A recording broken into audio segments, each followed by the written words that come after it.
Hi there, thanks for joining us. In this Repricer.com video, we're going to take a look at our automations feature. Think of automations as a simple way of moving your products from one rule to another automatically. An automation allows you to set criteria, and whenever that criteria is triggered, it will automatically move your product to another rule.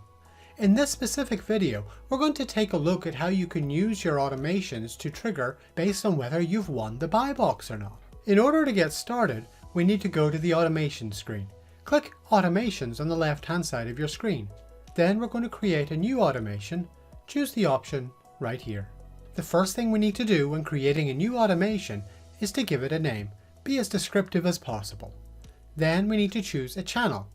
If you do want to put an automation on more than one channel, you would need to create an automation for each.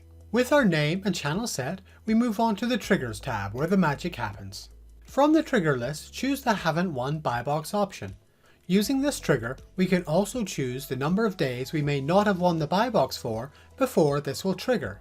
Let's just set it to a week. You can also have up to 3 triggers, so you can mix and match some of the other trigger options that are available. Next, we're going to choose our rules. First, we choose which rules are going to be looked at by this automation. If a product is not in one of the rules selected, it will not automate.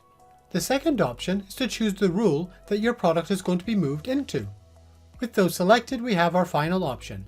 What happens when the automation no longer triggers? In this case, if you no longer have the buy box. You can choose to either stay on that rule or revert back to the previous rule. We'll leave the setting to move back to the previous rule. Next, we're going to move on and have a look at our Timings tab.